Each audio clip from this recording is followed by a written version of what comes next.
Good afternoon, or I guess it's good morning, everyone. Thanks for being here today. Sorry we couldn't dial in the sunshine for you, but it's great to be here for the spring opener at Fletcher's. I want to recognize just a couple of folks. We've got a great list of speakers. Unfortunately, the mayor couldn't be with us, but we're honored that Deputy Mayor Bowser is here. Thank you, ma'am. We really appreciate your attendance today in the rain. Also good to see Marty Gary here. There's Marty. He's the head of the Potomac River Fishing Commission, which has jurisdiction downstream and shares jurisdiction with D.C. for the Potomac River. It is so great to have such a tremendous group of advocates for this river here. The Potomac River is not only a secret to the nation in terms of being the best urban fishery in the country, it's also a story of incredible success, both at the federal level for the success of the Clean Water Act, but at the local level. Back in the 70s and the 80s, and we're going to talk about Jim Cummins a little later, this fishery was gone. There were no shad here. For those of you who don't know this river, there are millions of shad that are now making their way up the river right now, and there are people out there fishing for them, and it's because of the persistence and the dedication of people like Jim and other good state and federal employees, local employees of D.C. and elsewhere. I also want to just mention that this is an incredibly historic place that we are sitting on right now. For thousands of years, for millennia, this was a gathering ground for local tribes. And I want to just do a bit of a land recognition here and acknowledge the Piscataway and the Nacotchtank peoples who camped and fished here for millennia. It's a remarkable fishery. It's been remarkable, and we're glad to acknowledge the Piscataway and the Nacotchtank. Friends of Fletcher's was formed in large part to try to preserve access to this river and to introduce the river to the school kids of D.C. I happen to work for an organization called Trout Unlimited, and over the years a few times we would take D.C. inner city kids out to experience this river, to fish the shad run. And every one of them, the looks of joy and wonder in their eyes are priceless. And I know that we have Chris Campo here from who works for D.C., and he's actually leads their fishing program. But this is not only a hidden gem to the nation, it's a hidden gem inside of D.C. And part of our job at Friends of Fletcher's is to help promote this fishery and help people understand what they have here. And of course, we're sitting on federal property. D.C., 85% of D.C. is publicly owned land, owned by all of us collectively as a birthright, as citizens of the United States. And we simply couldn't do the good work we do without our dedicated public servants who take care of this national park that we're on right now. And so I'd like to introduce John Knoll. He's the Deputy Superintendent for the C&O Canal National Historical Park, to come up and say a few words. John?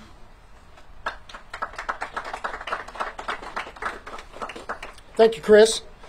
Thank you to Friends of Fletcher's Cove for all the work you do here to make this place, keep this place special. And I want to thank the volunteers who work with the Canal Trust and with our park staff to help maintain this area and keep it clean and ready for park visitors to enjoy. Also want to thank Lucinda Babers again for coming out today, Deputy Mayor for Operations and Infrastructure, and of course Congresswoman Norton. Thank you for your support and attendance today. You know, the C&O Canal stretches from Washington, D.C. At the mouth of the Rock Creek and goes all the way to Cumberland, Maryland for 184.5 miles. We have many, many, many really interesting, cool places along the way. But one of the most unique places that we have is Fletcher's Cove. In fact, Chris alluded to this before, is the Indians and Native Americans have used this area for fishing for thousands of years. And in fact, in 1998, we were doing some work building the steps down here, and we uncovered a couple silos.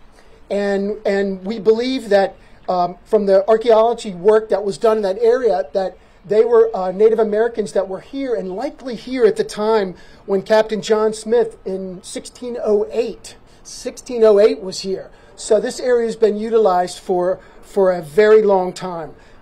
We're pleased as the National Park Service to help area residents and visitors from across the country to explore the variety of resources that we have here, our towpath, the canal, and also the fishing here that takes place here with the American shad. So we're glad to be here. It's an energetic place when the shad and the other fish are running.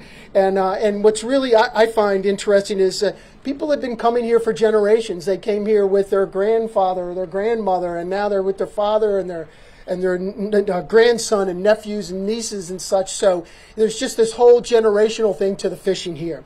So we're appreciative of that. You know, this access to the river just doesn't happen by itself. And I wanted to talk about a couple different things that the MPS has underway to ensure access to this great resource.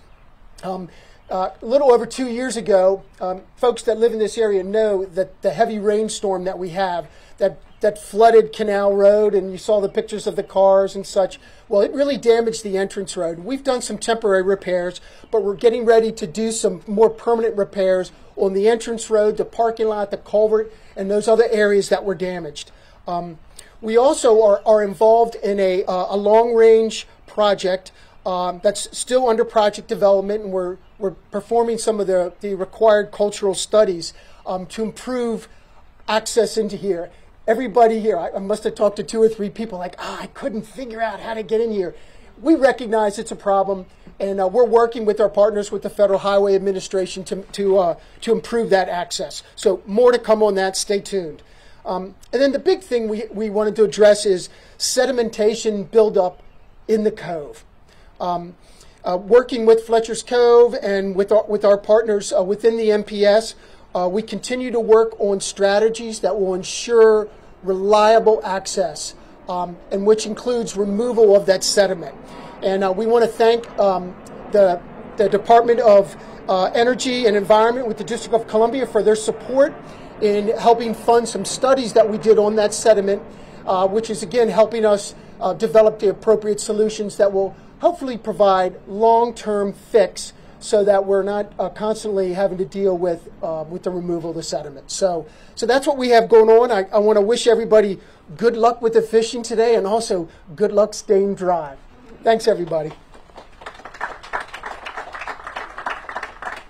Thanks, John. Appreciate that, and appreciate you and the Park Service very much. You're tremendous partners to the Friends of Fletcher's. We really enjoy working with you. And as John alluded to, one of the challenges we face here to the premier urban fishery in the country is access to the river. You can't tell right now because the river's up a little bit and the tide's probably high, but at low tide you can barely get in and out of this canal any longer. Because years ago, and I'm not casting aspersions at my friends in the federal government, but years ago, before we had the network of environmental laws that we have today, the federal government allowed spoils, deposition, material that was used from construction to be dumped upriver of Fletcher's. So where historically the river would flush itself out, those spoils actually block the flow of water through here. And the Park Service has been just a tremendous partner in helping us to try to figure out how to solve that problem, and we really appreciate that, John, to you and all your colleagues.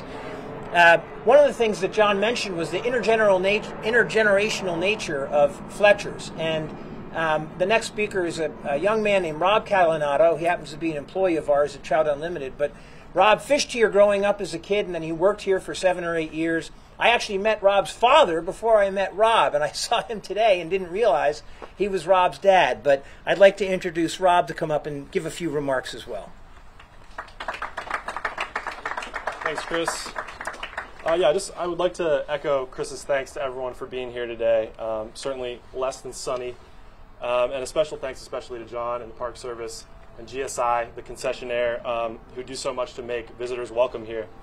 At one point behind me, there were as many as 55 red rowboats. And although now we know the river is cleaner, thanks to conservation and regulation, we also know that we don't have room for those boats today. So therefore, the Friends of Fletcher's Cove is really committed to restoring the river's natural flow here. And like Chris said, helping DC's youth use this site to experience the many lessons that I was fortunate to learn that the outdoors can afford here at Fletcher's. So this will, of course, require more boats, but most importantly, restoration of the Cove. So certainly appreciate all your work, John and the Park Service. As we know, addressing this issue is not going to be a walk in the park, but looking at the folks who are here at Fletcher's Cove today, Congresswoman Norton, thank you for being here. John, the DOEE and the Deputy Mayor, I am very confident that we can get it done together. So thank you for being here, and I'll hand it back to Chris. Thanks, Rob. You can see why we hired Rob. But this really is it's a very special resource. I'd be remiss not to mention Teresa Rodriguez is here as well, also works for DOEE. Really appreciate you being here and all your work with the kids across the city, helping to introduce them to the Potomac and the Anacostia. We were going to have Mayor Bowser here. She unfortunately couldn't make it, but we are really pleased that Jeff Seltzer, the Deputy Director for DC Energy and Environment, is here. And Jeff, why don't I invite you up to come and say a few words, please. Thanks, Chris. Good morning, everyone. It's really an honor to be here with you all. And for me, it's a personal honor to be with one of my heroes, Congresswoman Eleanor Norton. So thank you. One person I think we failed to maybe recognize is Glenn Hughes is also with us. He's the president of the American Sports Fishing Association. So thanks for being here, Glenn, as well. So, you know, we all know that spring is a beautiful time to be in the district. Even with today's rain, I still love the spring. And, you know, we have the cherry blossoms, the great outdoors. And this is also the time of year that the shad, which is the district's state fish, begin their migration. And they're currently migrating up the Potomac River behind me as we speak, which makes, you know, this opening a great day and a very, also a very satisfying time to be fishing in the district.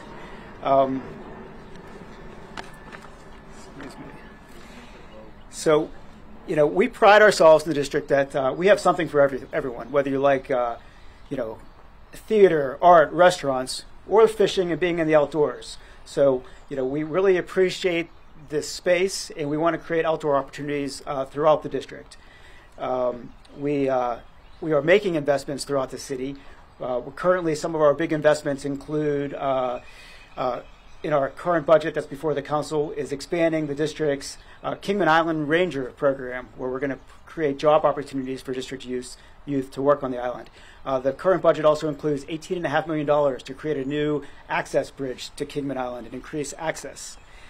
But we know that you know, protecting and restoring and enhancing these resources wouldn't be possible without the partnerships we have with our federal government, with private partners, and public agencies.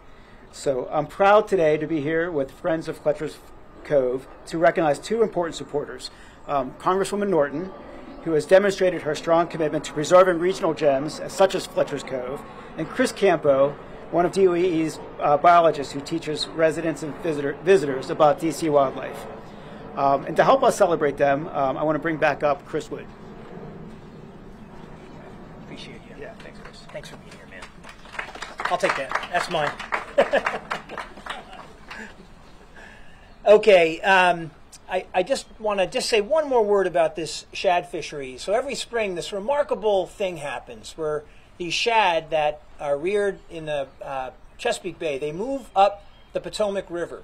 And it's not just the pursuit of the shad that we enjoy so much as anglers. It's also the incredible bounty that they provide to a whole series of other wildlife. This is one of the best places, probably outside of Alaska, to come and see osprey and bald eagles and cormorants. And there's a little secret. There's no cameras here, so I can tell you that there is a tremendous striper fishery where the giant stripers move in from the Chesapeake, and they're eating those shad that are that big.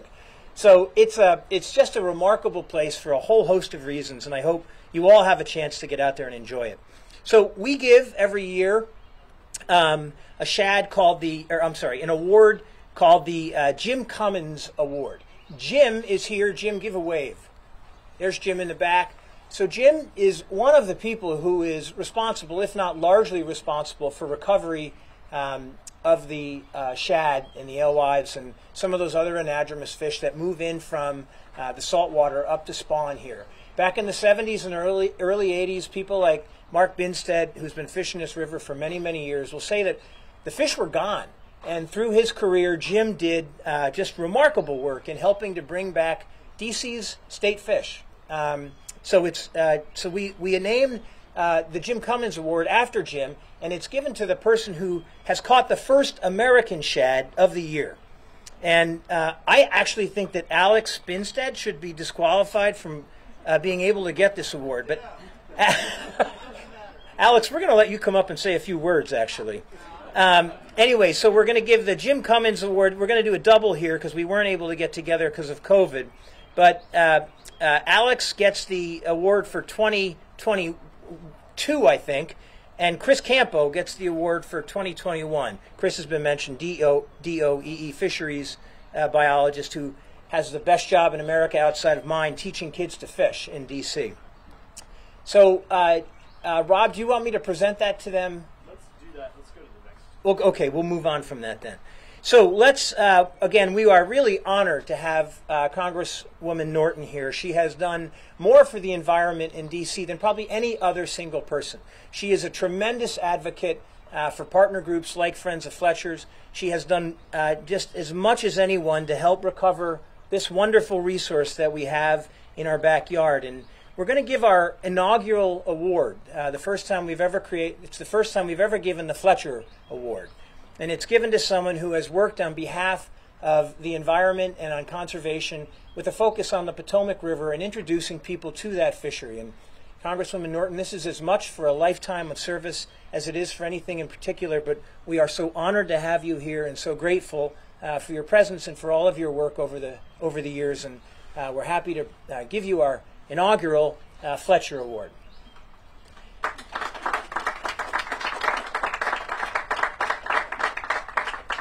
What the plaque says is, presented to Congresswoman Eleanor Holmes Norton for her stewardship of access to the Potomac River and her commitment to preserving a heritage of outdoor recreation in the National Capital Region for all of its people. I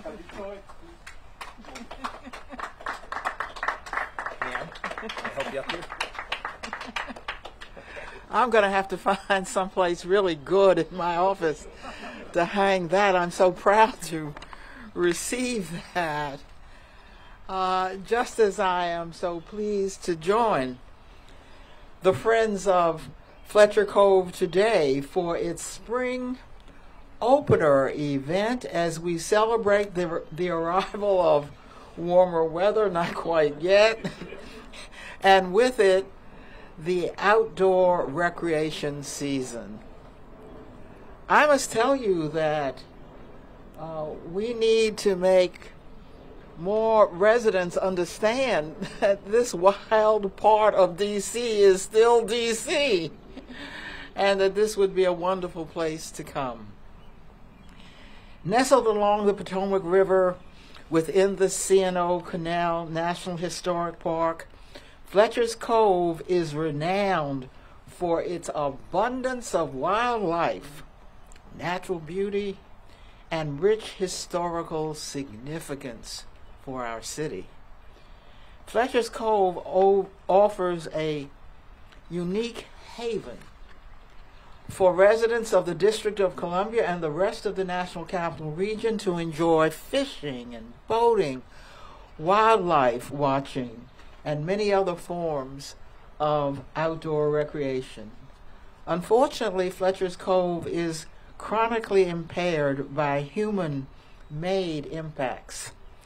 In the 1960s, a nearby infrastructure project altered the natural flow of the Potomac River, destabilizing the structure and composition of the surrounding riverbed.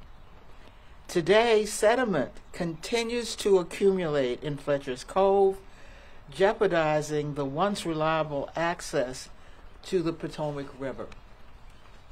Fletcher's Cove now requires an engineered floodplain and riparian restoration project to maintain boating access to the river. I have long been a champion of efforts to remediate Fletcher's Cove, as you have heard. I have written letters encouraging the National Park Service to begin emergency dredging of sediment, to consider Fletcher's Cove remediation as a priority project on which to use Great American Outdoor Act funding that we've just passed, and to meet with the Friends of Fletcher's Cove to discuss suitable short and long-term solutions to address the increased sedimentation as encouraged in the fiscal year 2021 appropriations bill. Saving Fletcher's Cove is one of my biggest priorities, and I will continue to support efforts of the community to restore Potomac River access and ensure that DC residents today and in the future enjoy this regional treasure. Thank you so much for all you do for us.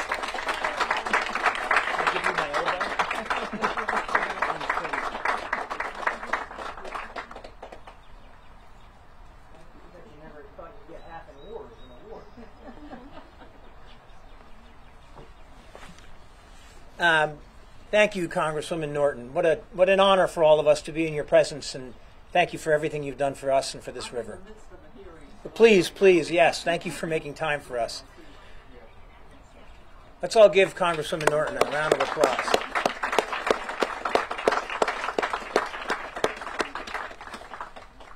With projects like this, no one organization can go it alone, and we're really grateful at Friends of Fletcher's that we have some terrific partners, and one of the best is Glenn Hughes and the American Sport Fishing Association. He is not only the leader of an organization that does tremendous advocacy for all of us who love to fish, he happens to also be a user of this resource. And so, Glenn, why don't you come up and say a few words?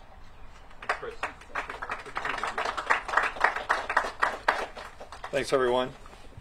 It's an honor to be here, and I appreciate Chris and Robert and the Friends of Fletcher's and all that you guys do to help make this possible out here.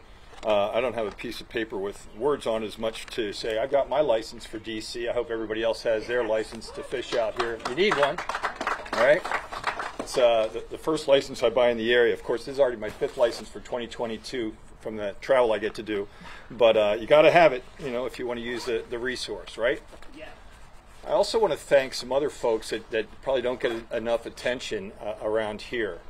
So Alex is someone who's been here for 20 years working in Fletcher's. He looks like he's about 22, but he's been working here for 20 years, and I appreciate him providing this access to this resource so that we can get friends and families and kids out here on the water. It's so important that we do that. So I want to thank you, Alex, for that. I'm also going to take a second to thank my friend Mike Bailey. I don't know if many of you know Bailey. We call him Animal. He's out here on the water pretty much every morning. And when I came up to Washington, D.C. 8 years ago, he reached out to me and asked if I wanted to go fishing on the Potomac. I'm like, on the Potomac? He goes, oh, yeah, there's big fish. And so I've been enjoying fishing with Mike out here for the past 8 years. And so it's folks like that are so important to continuing the legacy of fishing for all of us. And fishing is about conservation. It's also about jobs. And so I'm going to talk just for a minute about those two things. So Alex is one of about 825,000 people in the country employed because of fishing. It's about $129 billion economic impact on this country as well, just because of fishing. And when you look at fishing and you combine it with boating and you combine it with all outdoor recreation activity, the Bureau of Economic Activity will tell you that that there was 4.3 million jobs in outdoor recreation the past year, worth $689 billion in economic impact.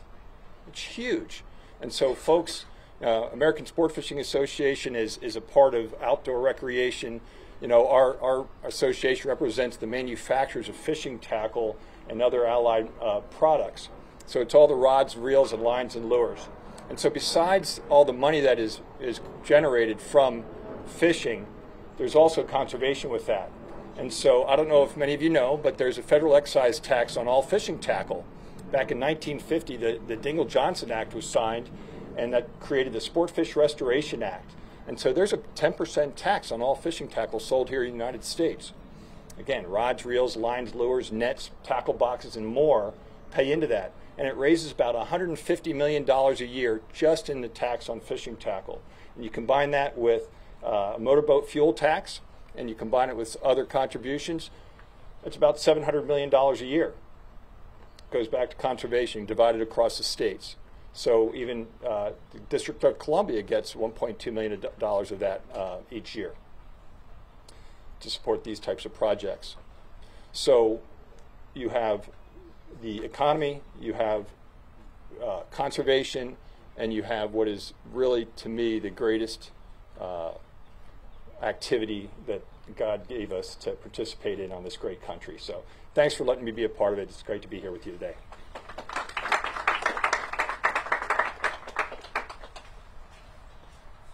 Thanks, Glenn. American Sport Fishing Association is a great partner to Trout Unlimited, and we really appreciate you, Glenn, and all your good work. I just want to recognize a couple of people who served with me on the Friends of Fletcher's board. Mike Bailey was already recognized. There's an argument going whether or not he's the best angler on the river. It's an argument.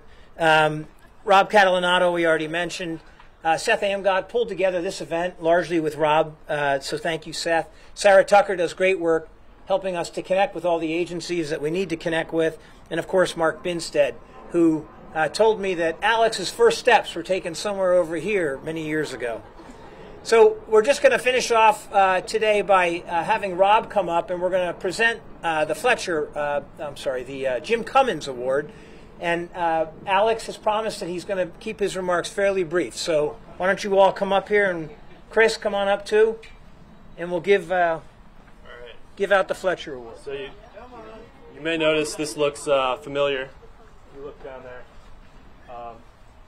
Congratulations, Chris and Alex, for catching the first shad. Anyone here could win this award next year. So bring your rods and come out to Fletcher's. Congratulations. Awesome. Thank you so much. Jim, get in there. Yeah, get in there. All right. And that's it today. Thanks again, everyone, for coming. Great to see you all.